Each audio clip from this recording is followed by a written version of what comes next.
लाओ त्से अगला सूत्र कहते हैं, अपने घर के दरवाजे के बाहर बिना पांव दिए ही कोई जान सकता है कि संसार में क्या हो रहा है। अपनी खिड़कियों के बाहर बिना झांके हुए कोई स्वर्ग के ताव को देख सकता है। जो ज्ञान का जितना ही पीछा करता है वह उतना ही कम जानता है। इसलिए संत बिना इधर उधर भागे ही जानते हैं, बिना देखे ही समझते हैं और बिना कर्म किए सब कुछ संपन्न करते हैं। चलिए अब इस सूत्र को गहराई से समझते हैं। लाओ त्से कहते हैं, अपने घर के दरवाजे के बाहर पांव दिए बिना ही कोई जान सकता है कि संसार में क्या हो रहा है। ये जानकारी का विषय नहीं है, ये अनुभव की बात है। लाओ त्से ये नहीं कहते कि कौन से देश में युद्ध हुआ या नाव डूबी, बल्कि ये कहते हैं कि जो स्वयं को जानता है वह जानता है कि मनुष्य क्या कर रहा होगा। हिंसा होगी, आत्महत्याएं होंगी, लोग पागल हो रहे होंगे। ये विस्तार नहीं, मूल समझने की बात है। जो अपने मन को जानता है वह जानता है कि सारे मनुष्यों के मन में क्या घट रहा होगा। ज्योतिष और हस्तरेखा का भी यही आधार है। वह व्यक्ति नहीं पहचानता, वह मन की सामान्य प्रकृति को पहचानता है। ज्योतिषी के पास वही जाता है जिसका वर्तमान दुखी है। वह जानना चाहता है कि क्या भविष्य में कोई आशा है। और इसलिए जब ज्योतिषी कहता है कि चित्त दुखी है, मन अशांत है, प्रेम का अभाव है, तो यह सब सुनने वाले को सत्य लगता है, क्योंकि यह हर किसी पर लागू होता है।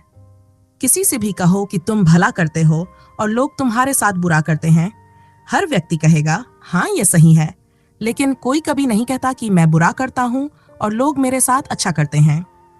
यह मन का स्वभाव नहीं है। मन हमेशा अपने को पीड़ित मानता है। संत कहते हैं, नेकी कर और कुएं में डाल। अगर तुमने अच्छा किया और उसे भूल गए तभी तुम सच्चे भले हो। लाओ त्से कहते हैं कि यदि मनुष्य को अंतर्मन की थोड़ी भी प्रतीति हो तो वह जान सकता है कि संसार में क्या घट रहा है। एक एक खबर जानने की जरूरत नहीं, जीवन के मूल नियमों को जान लो। लेकिन हम खबरों में डूबे रहते हैं क्योंकि हमें मूल नियम नहीं पता। और जब तक हमें मनुष्य के स्वभाव की समझ नहीं है तब तक हम हर दिन अखबार पढ़ते रहेंगे और फिर भी नहीं जान पाएंगे कि आदमी आखिर कर क्या रहा है। काम वासना से भरा हुआ व्यक्ति क्या करेगा, क्रोध से भरा हुआ क्या करेगा, लोभ से भरा हुआ क्या करेगा, हिंसा से भरा हुआ क्या करेगा। अगर ये समझ आ जाए तो हम ये भी जान सकते हैं कि कल क्या होगा, परसों क्या होगा, क्योंकि मनुष्य की प्रकृति बदलती नहीं, वह दोहराव में जीती है। इसलिए बाहर क्या हो रहा है जानने के लिए घर से बाहर निकलने की जरूरत नहीं है। खुद के भीतर उतर जाओ तो सारी दुनिया का नक्शा सामने खुल जाता है। पश्चिम में कोई 300 वर्ष पहले एक ज्योतिष ने 300 वर्षों की भविष्यवाणियां की। आश्चर्य की बात यह है कि उन 300 वर्षों में उसकी अधिकांश घोषणाएं सच सिद्ध हुई। यह संयोग नहीं है। इसके पीछे 3 कारण हैं। पहला कारण यह है कि उसने हर 10 वर्ष में एक महायुद्ध की घोषणा की थी और सच में लगभग हर 10 वर्ष में कोई न कोई बड़ा युद्ध हुआ ही। मनोविश्लेषकों का कहना है कि आदमी के भीतर 10 साल में इतनी घृणा, द्वेष और हिंसा इकट्ठी हो जाती है कि उसका विस्फोट अनिवार्य हो जाता है। जैसे कोई केतली हो जिसे लगातार गर्म किया जा रहा हो। पानी 100 डिग्री पर पहुंच जाए और अगर भाप को बाहर निकलने का रास्ता ना मिले तो केतली फट जाएगी। यही तो करते हैं हमारे धर्म और नैतिकताएं, केतली को बंद रखने की सीख देते हैं। गुस्से को दबाओ, घृणा को छिपाओ, कामना को मारो, इच्छा को त्यागो। लेकिन भीतर जो खौल रहा है उसका क्या? जब बाहर निकलने का कोई स्वस्थ रास्ता नहीं होता तब वह किसी न किसी दिन युद्ध के रूप में फूटता है। इसलिए ज्योतिषी ने कहा हर 10 साल में युद्ध होगा और वह हुआ। दूसरा कारण यह है कि युद्ध तो होता है लेकिन कोई भी युद्ध नहीं करता। हर कोई युद्ध नहीं करता। कुछ विशेष प्रकार के लोग होते हैं जो युद्ध की शुरुआत करते हैं। हम इतिहास में नाम याद रखते हैं, हिटलर, नेपोलियन, सिकंदर, स्टालिन, माओ। लेकिन जो समझदार हैं वे नाम नहीं देखते, वे टाइप को पहचानते हैं। क्योंकि नाम बदलते रहते हैं लेकिन टाइप वही रहता है।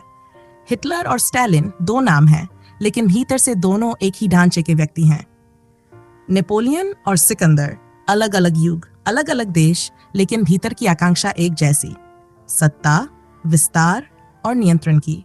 ये केवल व्यक्ति नहीं, यह प्रकार है। ज्योतिषी ने नाम नहीं बताए लेकिन लक्षण गिनाए कि जब अगला युद्ध होगा तो इस तरह का व्यक्ति उसकी शुरुआत करेगा। और जब जब वह टाइप सामने आया लोग चौंक गए। ये तो वही लक्षण हैं जो 300 साल पहले लिखे गए थे। कोई फर्क नहीं पड़ा कि वह आदमी हिटलर है या मुसोलिनी या तोजो। अगर टाइप वही है तो भविष्यवाणी सटीक बैठती है। और तीसरा कारण है कि उसने मनुष्य के मन को पढ़ा, नामों को नहीं। और मन तो वैसा ही रहता है, वही लालच, वही हिंसा, वही सत्ता की भूख, वही वर्चस्व की प्यास। इतिहास कोई नई बात नहीं कहता, वह सिर्फ दोहराता है। घटनाएं बदल जाती हैं, तारीखें बदल जाती हैं, चेहरे बदल जाते हैं, लेकिन जो स्रोत है वह वही रहता है। मनुष्य का मन जैसे था वैसे ही है, उसके टाइप भी वैसे ही हैं। इसलिए जो भविष्यवाणी मन के प्रकार पर आधारित हो वह कभी गलत नहीं होती। और इतिहास भी क्या है, एक लंबी पुनरावृत्ति, फिर से वही, फिर से वही। अगर हम सिर्फ नामों से हटकर प्रकारों को पहचानने लगें तो भविष्यवाणी भी सरल हो जाती है और इतिहास भी बोधगम्य हो जाता है। लाओ त्से कहते हैं, अपने घर के दरवाजे के बाहर बिना पांव दिए ही कोई जान सकता है कि संसार में क्या हो रहा है। लेकिन यह तभी संभव है जब व्यक्ति अपने मन को पूरी तरह जान ले। जिसने अपने मन को गहराई से जान लिया उसने समूची मनुष्यता को जान लिया। और जो दूसरों को नहीं समझ पाता, इसका सीधा सा अर्थ है कि वह अभी खुद को नहीं समझ पाया। अगर कोई दूसरा आदमी आपको रहस्यपूर्ण लगे तो समझ लीजिए कि अभी आपने अपने ही भीतर की मनुष्यता को ठीक से नहीं जाना। एक बूंद अगर सागर का स्वाद दे दे तो पूरा सागर जानने की जरूरत नहीं रहती। बूंद को जान लिया तो सागर का सार समझ में आ गया। बूंद में जो है वही सागर में भी है, बस विस्तार का फर्क है। जिसने बूंद में खारापन चख लिया वह जान गया कि सागर खारा ही होगा। अब हर कोने से सागर को चखने की जरूरत नहीं। अगर मैंने अपने मन को ठीक से जान लिया तो सबके मन मुझे ज्ञात हो जाते हैं। इसलिए संत दयालु हो जाते हैं, क्योंकि वे खुद को जानकर समझ जाते हैं कि मनुष्य कितना कमजोर है, कितना विवश है।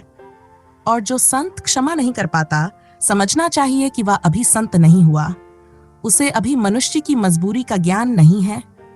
जिन्हें आप संत और साधु मानते हैं वे भी अक्सर उसी अज्ञान में डूबे होते हैं जिसमें आप हैं।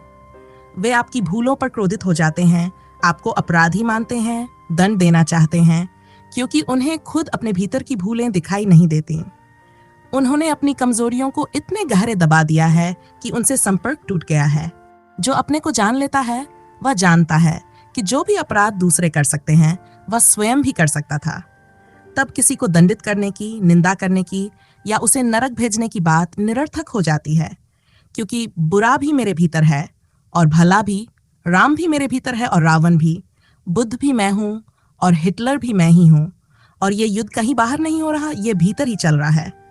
इन पात्रों को अगर हम बाहर की कथाओं के पात्र समझें तो हम भूल करेंगे।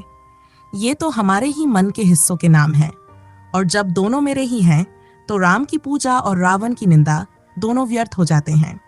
सुनने में ये कठिन लगेगा। हम सोचते हैं कि रावण की निंदा ना करें, ठीक है, लेकिन राम की पूजा तो करें। पर ध्यान रहे, जो पूजा करता है वह निंदा भी करेगा, जो आदर करता है वह अपमान भी करेगा।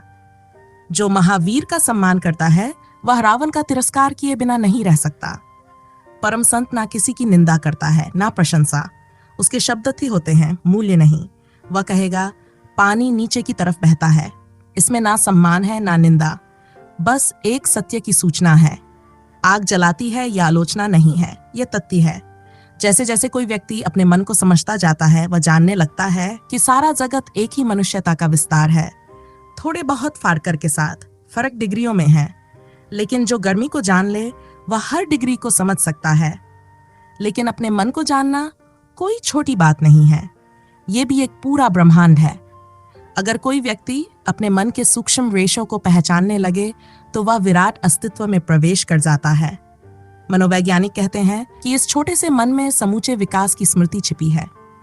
मनुष्य को धरती पर आए हुए 10 लाख वर्ष से भी अधिक हो गए। 4 अरब वर्ष से धरती का अस्तित्व है।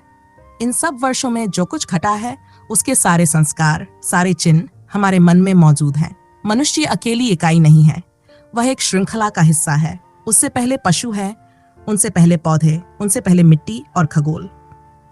तो हम उस निहारिका के भी उत्तराधिकारी हैं जहां से पृथ्वी बनी, और हमारे मन में उस निहारिका के संस्कार भी छिपे हैं। और ये सिर्फ अतीत की बात नहीं है, भविष्य की संभावनाएं भी हमारे भीतर बीज रूप में मौजूद हैं। इस अस्तित्व में जो कुछ घटा है और जो कुछ घटेगा, सब कुछ हमारे भीतर मौजूद है। हमारा मन केवल एक मन नहीं, वह समूचा अस्तित्व है, समय के हर आयाम में फैला हुआ। शरीर शास्त्री कहते हैं कि जब बच्चा गर्भ में होता है तो वह 9 महीने में वही सारी यात्रा करता है जो जीवन ने अरबों वर्षों में की। शुरू में वह मछली के रूप में विकसित होता है, क्योंकि मनुष्य की शुरुआत मछली से मानी जाती है। मां के गर्भ में जो पानी है वह समुद्र के पानी जैसा ही होता है, उतना ही नमक, उतने ही तत्व। और फिर बच्चा मछली की तरह तैरता है, फिर वह क्रमशः बंदर की अवस्था में आता है, फिर मानव रूप लेता है। जो इतिहास हम लाखों वर्षों में पूरा करते हैं, बच्चा उसे 9 महीने में दोहरा देता है। इसीलिए शरीर और मन दोनों में संपूर्ण विकास छिपा है। लाओ त्से की बात कोई कल्पना नहीं, यह वैज्ञानिक सत्य है।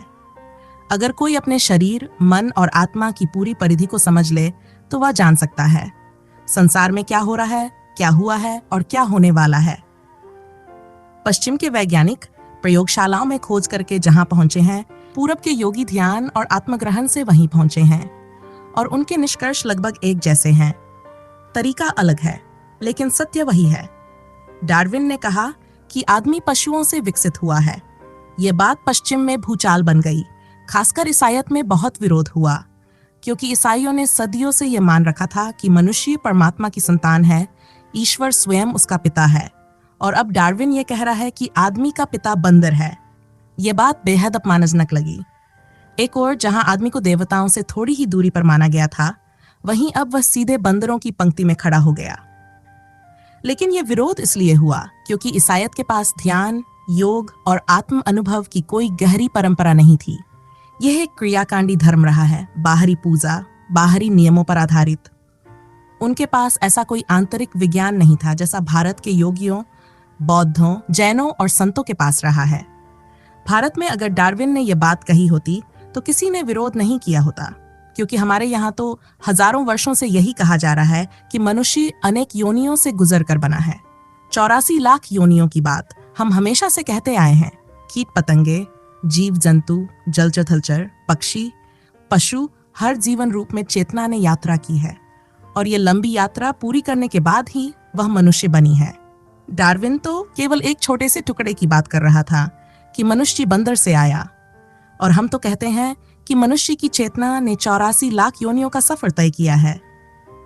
डार्विन की दृष्टि में यह विकास जैविक है, और हमारी दृष्टि में यह चेतना का विकास है।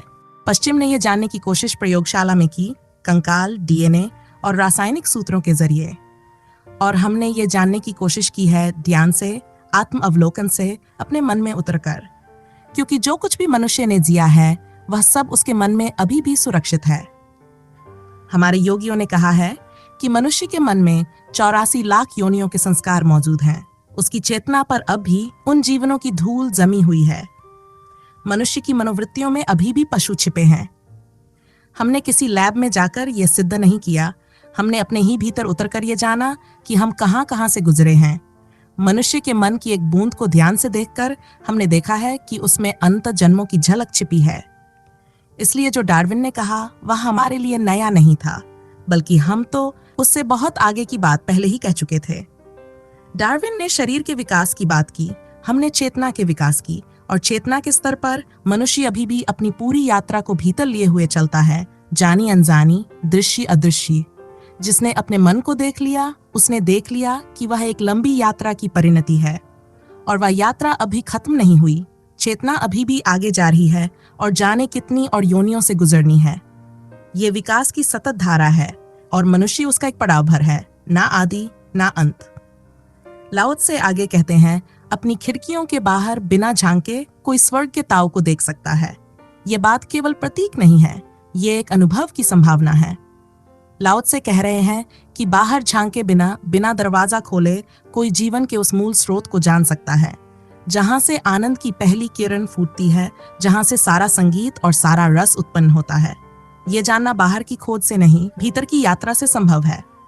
अगर हम अपने मन को जान लें तो हम संसार को जान लेते हैं, और अगर हम उस चेतना को जान लें जो मन को देखती है, तो हम उस ताऊ को जान लेते हैं जो इस अस्तित्व का परम सत्य है।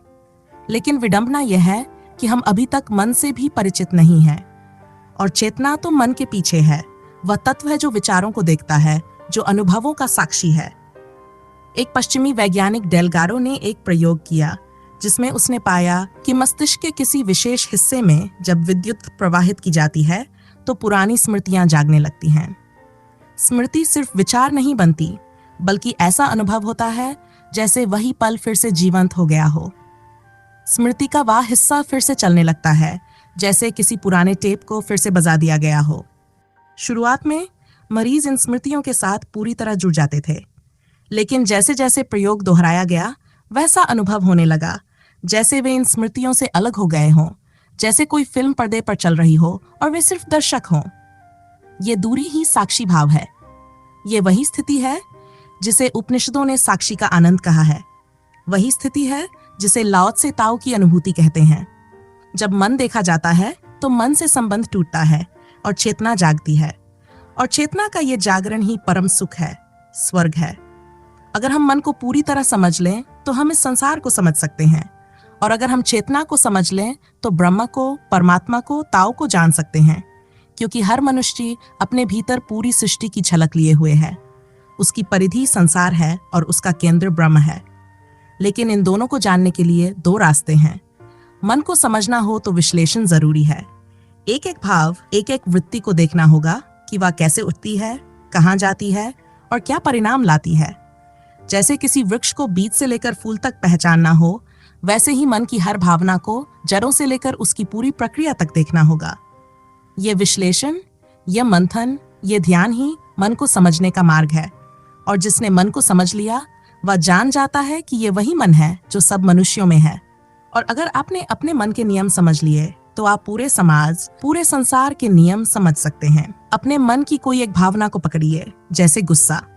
जब कोई आपको अपशब्द कहता है तब भीतर क्या होता है देखिए। फिर किसी और को वैसे ही अपशब्द कहिए और देखिए कि उसके भीतर क्या होता है। अगर आपने अपने भीतर की प्रक्रिया को ठीक से समझा है तो दूसरे की प्रतिक्रिया को भी बिना पूछे जान सकेंगे। इसीलिए जीसस ने कहा, दूसरे के साथ वैसा मत करो जैसा तुम नहीं चाहते कि कोई तुम्हारे साथ करे। ये नीति नहीं, ये मन के विश्लेषण का सूत्र है, क्योंकि एक ही मन सबके पास है। जिससे आपको दुख होता है वही दूसरे को भी दुख देगा, जिससे आपको सुख होता है वही दूसरे को भी सुख देगा। यही समझकर हम सही व्यवहार करना सीख सकते हैं, और जब यह समझ साक्षी भाव में बदलती है तब वही स्वर्ग के ताओ की झलक है। तब आप जानते हैं कि आनंद बाहर नहीं, भीतर है। दरवाजे खोलने की जरूरत नहीं, खिड़कियों से झांकने की जरूरत नहीं। ताओ भीतर बैठा है और इंतजार कर रहा है कि कोई आंख खोलकर उसे देखे। जब महावीर कहते हैं कि जो तुम्हें दुख देता है वही दूसरे को भी दुख देगा, तो वे कोई नैतिक शिक्षा नहीं दे रहे, वे जीवन के अनुभव का सूत्र दे रहे हैं। महावीर की सारी अहिंसा इसी पर टिकी है। उन्होंने कहा, अहिंसा का मतलब केवल यह है कि जो तुम नहीं चाहते कि कोई तुम्हारे साथ करे वह तुम दूसरों के साथ मत करो। अगर यह समझ में आ जाए तो जीवन पूरी तरह बदल सकता है। लेकिन हमारी विडंबना यही है कि जब कोई हमें गाली देता है तो हमें दुख होता है, लेकिन जब हम किसी को गाली देते हैं तो हमें लगता है कि शायद उसे इसका सम्मान करना चाहिए, वह आनंदित होगा। हम चाहते हैं कि लोग हमें प्रेम दें, लेकिन हम प्रेम देने को तैयार नहीं। जब हमें कोई सुख देता है तो हम आभार से भर जाते हैं, लेकिन हम दूसरों को सुख देने में कंजूसी करते हैं। और जब कोई हमारे लिए अच्छा करता है तो हम उसकी भलाई चाहते हैं, पर हम खुद किसी के लिए भलाई करने को तत्पर नहीं। हम दोहरे मापदंडों में जीते हैं, अपने लिए अलग सोच और दूसरों के लिए अलग। यही अधर्म है। जब कोई हम पर क्रोधित हो तो हम उसे दुष्ट समझते हैं, लेकिन जब हम क्रोधित होते हैं तो उसे उचित क्रोध का नाम दे देते हैं। यही सारा पाखंड है, यही बेईमानी। धर्म तब शुरू होता है जब ये दोहरापन समाप्त होता है, जब अपने और दूसरे के लिए एक ही दृष्टिकोण रखने लगते हैं। और ये परिवर्तन मन के गहरे विश्लेषण से आता है। जैसे ही हम अपने मन को समझने लगते हैं, जैसे ही हम ये जानने लगते हैं कि हमारे भीतर कौन सी वासनाएं, कौन से द्वेष, कौन से भय, कौन से लोभ काम कर रहे हैं, वैसे ही हम दूसरे के मन को भी समझने लगते हैं, क्योंकि सबका मन एक ही तरह काम करता है। नैतिकता केवल आस्तिक होने से नहीं आती, बुद्धिमत्ता से आती है। अगर कोई अपने मन को जान ले तो चाहे वह नास्तिक हो फिर भी नैतिक हो सकता है। बर्ट्रैंड रसेल ने कहा है कि धर्म को नैतिकता का आधार नहीं बनाना चाहिए, मनुष्य को केवल अपने मन की शिक्षा मिलनी चाहिए। अगर हम अपने मन को ठीक से समझ लें और उस समझ के अनुसार जीना शुरू कर दें तो जीवन स्वतः नैतिक बन जाता है। जब मन का विश्लेषण हमें नैतिकता की ओर ले जाता है तो साक्षी भाव हमें धर्म की ओर ले जाता है। धर्म का अर्थ किसी धर्म विशेष से नहीं है। कोई मुसलमान, हिंदू, ईसाई या जैन हो, उससे कोई फर्क नहीं पड़ता। जब तक वह अपने भीतर की साक्षी को नहीं पहचानता, तब तक वह धार्मिक नहीं है। धर्म तब शुरू होता है जब हम मन के पीछे खड़े होकर उसे देख पाते हैं। ये देखना विश्लेषण नहीं है, ये केवल चुपचाप देखना है। जैसे सड़क के किनारे खड़े होकर हम आते जाते लोगों को देखते हैं, जैसे आकाश में बादल बहते हैं और हम उन्हें देखते हैं बिना ये तय किए कि कौन शुभ है कौन अशुभ। ऐसा ही देखना मन को चाहिए, ना कोई निंदा ना कोई प्रशंसा। क्योंकि जैसे ही आप कहेंगे अच्छा, आप उसे पकड़ना चाहेंगे, जैसे ही कहेंगे बुरा, आप उसे हटाना चाहेंगे। इस पकड़ने हटाने में आप फिर मन के साथ उलझ जाते हैं। साक्षी का अर्थ है केवल देखना, बिना किसी हस्तक्षेप के। धीरे धीरे आप देखेंगे कि आपके और मन के बीच एक दूरी बनने लगी है। आप अलग, मन अलग। और जब ये दूरी अनुभव हो जाती है, तभी ये सूत्र अनुभव में आता है कि अपनी खिड़कियों के बाहर बिना झांके कोई स्वर्ग के ताव को देख सकता है। फिर ना आंख खोलनी है, ना कान, ना हाथ चलाने हैं। ये सब इंद्रियां खिड़कियां हैं। इन सबको बंद करके भीतर झांका जा सकता है, क्योंकि वह परम सत्य बाहर नहीं, भीतर है। और वह जो भीतर है वही हम है। हमारी खोज उसी का बोध है। उपनिषद कहते हैं तो तू वही है जिसकी खोज बाहर कर रहे हो, जो ताऊ है, ब्रह्म है, धर्म है, आत्मा है, वह तुम ही हो। और उसे जानने का उपाय है अपने मन से दूरी बना लो और सिर्फ उसे चुपचाप देखो। उसी मौन दृष्टि में खुलता है परम रहस्य। जो ज्ञान का जितना ही पीछा करता है वह उतना ही कम जानता है। लाओ त्से की भाषा विरोधाभासों से भरी है और यही उनकी सुंदरता है। वह जो कहना चाहते हैं वह इतना गहरा है कि सीधा कहने से नहीं कहा जा सकता। इसलिए वह उलझाते हैं ताकि तुम भीतर झांको, अपनी समझ से खोजो, न कि शब्दों से चिपक जाओ। हम सोचते हैं कि अगर ज्ञान चाहिए तो उसका पीछा करना पड़ेगा, लेकिन लाओ त्से कहते हैं जो उसका पीछा करता है वह ज्ञान से दूर हो जाता है। क्योंकि पीछा करने का मतलब है कि तुम मान रहे हो कि ज्ञान तुमसे बाहर है, और जब तक तुम इसे बाहर मानते रहोगे तब तक वह भीतर कैसे प्रकट होगा। ज्ञान बाहर नहीं, भीतर है। तुम्हारा होना ही उसका स्रोत है, और जो इसे दौड़कर पाना चाहता है वह सदा किसी और के अनुभवों की ओर देखता है, अपनी ओर नहीं। वह सोचता है ज्ञान एक जमा की जाने वाली संपत्ति है, जैसे तिजोरी में पैसे रखे जाते हैं। लेकिन ज्ञान ऐसी संपत्ति नहीं है जिसे बाहर से लाकर इकट्ठा किया जा सके। वह तो भीतर जागता है, अनुभव के माध्यम से, तुम्हारे अपने अनुभव से। और जब तक वह तुम्हारा अनुभव नहीं बनता तब तक वह सिर्फ जानकारी है। महावीर का कहा, बुद्ध का कहा, लाओ त्से का कहा, तुम्हारे लिए सिर्फ जानकारी है। जब तक वही अनुभव तुम में ना घटे तब तक वह ज्ञान नहीं बनता। और अनुभव का कोई पीछा नहीं किया जा सकता, उसके लिए तो स्वयं में उतरना होता है। इसलिए लाओ त्से कहते हैं गुरु के भी पीछे मत दौड़ो, क्योंकि अगर तुम गुरु का पीछा कर रहे हो तो फिर भी तुम बाहर की ओर भाग रहे हो। गुरु सच्चा हो तो तुम्हें भीतर मोड़ देगा। वह तुम्हें यह कहेगा कि मैं नहीं, तू खुद ही काफी है। गुरु वही जो तुम्हारे सारे सहारे तोड़ दे, तुम्हारे बाहर भागने के सारे रास्ते बंद कर दे, तुम्हें तुम्हारे भीतर झोंक दे। जो गुरु तुम्हें सदा अपने पीछे लगाए रखे वह दुश्मन है, वह तुम्हारा विकास रोक रहा है। और जो गुरु तुम्हें यह कह दे कि अब तू अकेला चल, तू स्वयं में उतर, तू अपने स्रोत की ओर देख, वही सच्चा गुरु है। ज्ञान के पीछे भागने वाले की हालत आज के वैज्ञानिक जैसी हो गई है। 2000 साल पहले पश्चिम में एक ही विज्ञान था, लेकिन जैसे जैसे ज्ञान का पीछा हुआ विज्ञान खंडों में बंट गया। एक विज्ञान से दूसरी शाखा निकली, फिर उससे उपशाखा निकली, और आज स्थिति यह है कि ऑक्सफोर्ड में लगभग 300 विज्ञान पढ़ाए जाते हैं, लेकिन उनके बीच कोई संबंध नहीं है। फिजिक्स अपनी भाषा में बोलती है, केमिस्ट्री दूसरी भाषा में, बायोलॉजी कुछ और कहती है, साइकोलॉजी कुछ और। हर विज्ञान अपने सक्रिय दायरे में खो गया है। अब कोई व्यक्ति ऐसा नहीं बचा जो सभी विज्ञानों को समझ सके। इसलिए ये सब मिलकर क्या कह रहे हैं, इसका समग्र चित्र बन ही नहीं सकता। और ज्ञान का पीछा इतना हुआ है कि संबंध टूट गए हैं। जितना ज्ञान इकट्ठा हो रहा है उतना ही समग्र समझ से हम दूर होते जा रहे हैं। अब आशा है कि कोई सुपर कंप्यूटर आए जो इन सब का सार एक जगह रख सके। मनुष्य अब इतना समर्थ नहीं रहा कि इतने टुकड़ों को जोड़ सके। लाओ त्से चेतावनी देते हैं, ज्ञान का पीछा मत करो, खुद में उतर जाओ। तब जो प्रकट होगा वह तुम्हारा होगा, और वही सच्चा ज्ञान होगा। वह किसी और का दिया हुआ नहीं होगा, वह तुम्हारे भीतर खिला हुआ पुष्प होगा। और तब तुम जानोगे कि जानना क्या है, बिना भागे बिना दौड़े, बस मौन होकर, भीतर झांका कर। बेबीलोनिया एक पुरानी और समृद्ध सभ्यता थी। वहां के लोगों ने सोचा कि क्यों न एक टावर बनाया जाए, एक ऐसी मीनार जो स्वर्ग तक पहुंच जाए। उन्होंने अपनी सारी शक्ति, सारी बुद्धि इस एक ही योजना में झोंक दी। मीनार उठने लगी, धीरे धीरे स्वर्ग की ओर बढ़ने लगी। देवता घबरा गए। उन्हें लगा कि यह तो हमला हो जाएगा। इतनी बड़ी भीड़ स्वर्ग में प्रवेश कर लेगी तो ना शांति बचेगी ना व्यवस्था। देवताओं ने सभा की। एक गुप्त निर्णय लिया गया कि रात को जब बेबीलोनिया के लोग थक कर सो जाएं, तो देवता चुपके से उनके भीतर एक ख्याल डाल दें कि यह टावर मेरी वजह से बन रहा है। बस इतना ही। सुबह से ही झगड़े शुरू हो गए।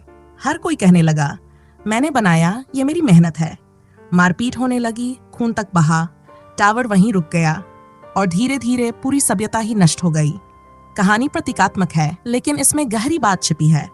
अहंकार जब जागता है तो स्वर्ग तक की बनी बनाई सीढ़ी भी बेकार हो जाती है, और अगर अहंकार ना हो तो बिना किसी सीढ़ी के भी कोई स्वर्ग तक पहुंच सकता है। आज का विज्ञान भी उसी टावर की तरह है। हर विज्ञान अपनी ही मीनार बना रहा है और मान रहा है कि वही सत्य है। फिजिक्स वाले कहते हैं कि अणु ही सब कुछ है, बाकी सब बकवास। बायोलॉजी वाले कहते हैं कि जीवकोष्ठ ही अंतिम सत्य है। साइकोलॉजी वालों के पास मन है, चेतना है, जो इन दोनों को जुठलाती है। 300 के करीब विज्ञान है और हर विज्ञान का अपना अहंकार है। कोई किसी और की भाषा नहीं समझता, और जैसे इतने विज्ञान हैं, वैसे ही 300 के करीब धर्म भी हैं इस पृथ्वी पर। हर धर्म कहता है सिर्फ मैं सही हूं, बाकी सब गलत हैं। ना विज्ञान एक दूसरे को समझ रहा है, ना धर्म एक दूसरे को। सब बस एक दूसरे को गलत सिद्ध करने में लगे हैं। पर इससे यह साबित नहीं होता कि तुम सही हो गए। तुम भी गलत हो सकते हो, लेकिन दूसरे को झुठलाने से झूठ का गर्व आता है। ज्ञान का जो जितना पीछा करता है वह उतना ही कम जानता है, क्योंकि पीछा करते ही तुम संकीर्ण हो जाते हो, एक दिशा पकड़ लेते हो। और जब तुम एक दिशा पकड़ते हो तो बाकी 9 दिशाएं छूट जाती हैं। तुम्हें जो हाथ लगता है वह पूरा नहीं होता, अधूरा होता है। और जब कोई अधूरे को ही संपूर्ण मान लेता है, वहीं अज्ञान की शुरुआत होती है। इसलिए लाओ त्से कहते हैं, पीछा मत करो, बस रुक जाओ, चुप हो जाओ, भीतर उतर जाओ। भीतर कोई दिशा नहीं है, वह 11वीं दिशा है। दिशाओं से परे बाहर जाओगे तो या तो उत्तर में जाओगे, या दक्षिण में, पूरब में, या पश्चिम में। कोई ना कोई दिशा चुननी ही पड़ेगी, और हर दिशा अधूरी है। पर जो भीतर जाता है वह समग्र को जानता है, संपूर्णता को। जो पीछे जाता है वह अंश को जानता है। जो भीतर जाता है वह अखंड को जानता है। और यही अखंड जानना, यही सत्य की खोज है। लाओ त्से आगे कहते हैं, संत बिना इधर उधर भागे जानते हैं, बिना देखे समझते हैं, और बिना कुछ किए सब कुछ पूर्ण कर लेते हैं। हमारा मन यह मानता है कि जो भी पाना है कहीं बाहर जाकर पाना है। कहीं यात्रा करनी होगी, कोई काशी जा रहा है, कोई मक्का, कोई कैलाश। हम सोचते हैं कि जहां गए वो स्थान सही नहीं था, अब दूसरे स्थान जाना चाहिए। लेकिन लाओ त्से कहते हैं, जाना ही गलत है। तुम जहां हो वहीं रुक जाओ, वही तुम्हारा तीर्थ है। बाहर कहीं कुछ नहीं, जो कुछ है तुम्हारे भीतर है। एकमात्र मंदिर तुम स्वयं हो। संत बाहर नहीं दौड़ते, रुकते हैं। रुकना ज्ञान है, दौड़ना अज्ञान है। संसार में दौड़ो तो धन मिलेगा, नाम मिलेगा, लेकिन उसमें तुम खो जाओगे। जो भी धन पाता है, एक दिन पीछे देखता है तो पाता है कि वह जो पाना चाहता था वह तो कभी का मर चुका। धन दौड़ से मिलता है, लेकिन धर्म ठहराव से आता है। भीतर की यात्रा और बाहर की दौड़, दोनों की दिशाएं विपरीत हैं। यहाँ रुक गए तो सब खो दोगे, वहां रुके तो सब पा जाओगे। इच्छा दौड़ने की प्रेरणा है। वह कहती है आगे स्वर्ग है, अभी नहीं है, 10 कदम और चलो फिर मिलेगा। लेकिन स्वर्ग ना आगे है ना पीछे, वह जहां तुम खड़े हो वहीं है। महात्मा बुद्ध ने कहा, कोई ब्रह्म नहीं, कोई मोक्ष नहीं, ताकि तुम दौड़ो नहीं, क्योंकि जब तक दौड़ोगे तुम पाओगे नहीं। लोगों ने बुद्ध को नास्तिक समझ लिया, लेकिन बुद्ध नास्तिक इसलिए नहीं थे कि वह ईश्वर को नहीं मानते थे, बल्कि इसलिए कि वो तुम्हारी खोज की भूख को खत्म करना चाहते थे। वो चाहते थे कि तुम रुको। महात्मा बुद्ध से किसी ने पूछा, आपने सत्य कैसे पाया? बुद्ध ने कहा, जब तक पाने की कोशिश की नहीं मिला। जब पूरी तरह थक गया, छोड़ दिया, उसी क्षण मिला। तुम खिड़की से बाहर झांकते हो और भीतर का खजाना छूट जाता है। संत बिना देखे ही समझते हैं। जो देखा जा सकता है वह बाहर है, आत्मा को नहीं देखा जा सकता। आत्मदर्शन, आत्मज्ञान ये शब्द भ्रम पैदा करते हैं, क्योंकि देखने के लिए दो की आवश्यकता होती है। अगर तुम स्वयं को देख रहे हो तो तुम दो हो गए, देखने वाला और देखा जाने वाला। लेकिन आत्मा देखी नहीं जा सकती, केवल जानी जा सकती है। और जानना भी किसी खोज के माध्यम से नहीं, बल्कि उसी क्षण जब तुम पूर्णतः रुक जाते हो, शांत हो जाते हो, जब मन थम जाता है, इच्छा रुक जाती है, तब वही घटता है जिसके लिए तुमने सदियों दौड़ लगाई थी। इसलिए लाओ त्से कहते हैं, बिना देखे समझते हैं। वहां देखने का कोई उपाय नहीं है, क्योंकि देखने के लिए दो का होना जरूरी है, एक जो देखे और एक जो देखा जाए। लेकिन तुम सदा ही दृष्टा हो, तुम्हें कोई देख नहीं सकता, तुम स्वयं को भी नहीं देख सकते। इसलिए आत्मदर्शन, आत्मज्ञान जैसे शब्द भ्रम पैदा कर सकते हैं। वास्तविकता यह है कि वहां जानना भी बिना जाने होगा, देखना भी बिना देखे होगा। वह केवल अनुभूति होगी, प्रतीति होगी, एक गहरा एहसास होगा, लेकिन उसमें कोई द्वैत नहीं होगा, कोई बटाव नहीं होगा। संत भागा हुआ नहीं होता, वह कोई डरपोक पलायनवादी नहीं होता। डर से कोई धर्म नहीं होता, डर से भागना कमजोरी है। जो डरता है वह सोचता है कि सत्री देख ली तो वासना आ जाएगी, धन देखा तो लोभ आएगा, पद देखा तो मोह जागेगा, और इसलिए वह परिस्थिति से भागता है। लेकिन संत सब कुछ करता है, परिस्थिति में रहता है, फिर भी उससे अछूता रहता है। वह कर्ता नहीं होता, केवल अभिनेता होता है। जैसे रामलीला में कोई अभिनेता राम बनता है, सीता खो जाती है, वह रोता है, चिल्लाता है, पैरों से पूछता है, लेकिन भीतर शांति होती है। पर्दा गिरता है और वह चाय पी रहा होता है। संत भी संसार के मंच पर अभिनय करता है। वह प्रेम करता है, क्रोध करता है, हंसता है, रोता है, लेकिन भीतर उसके कोई हलचल नहीं होती। वह सिर्फ कर रहा है जैसे लहर बह रही हो। कृष्ण गीता में अर्जुन से यही कह रहे हैं, तू कर्ता मत बन, सिर्फ निमित्त बन। परिस्थितियां जो करवा रही हैं वही कर, तू अपना निर्णय मत ले।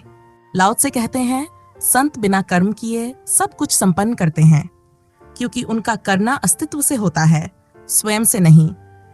वे सूखे पत्ते जैसे होते हैं, हवा जहां ले जाए वहां चले जाते हैं।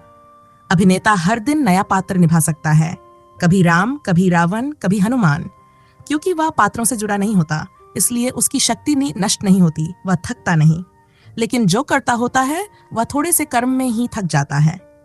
अगर आप करता है तो जीवन का हर काम बोझ है, लेकिन अगर आप अभिनेता हैं तो वही काम खेल हो जाता है। काम थकाता है, खेल ताजा करता है। खेल भी मेहनत है, लेकिन वो थकाता नहीं, क्योंकि उसमें आनंद है। अगर आप दुकान चलाते हुए भी खेल रहे हो, रिश्ते निभाते हुए भी खेल रहे हो, तो जीवन कभी बासी नहीं होगा। लेकिन अगर खेल भी काम बन गया, जैसे एक पेशेवर खिलाड़ी के लिए, तो वह भी थक जाएगा, क्योंकि अब वो खेल नहीं, व्यवसाय है। अगर काम तुम्हारा खेल बन जाए तो थकने का कोई उपाय नहीं है। यही संत की दशा है, वह थकता नहीं। उसका स्रोत अंतहीन है, क्योंकि वह अहंकार से हट गया है और परमात्मा से जुड़ गया है। उसने मैं को छोड़ दिया है, इसलिए वह से एक हो गया है। अब वह सिर्फ एक माध्यम है। अब वही सबसे गहरे अर्थ में करता है, जो वास्तव में कुछ नहीं करता और फिर भी सब कुछ पूर्ण कर जाता है। तो आज इस वीडियो में इतना ही। आशा है आप इस सूत्र को जीवन में उपयोग करेंगे, केवल इसे बौद्धिक कृत्य नहीं बनाएंगे। फिर मिलेंगे अगली वीडियो में। धन्यवाद।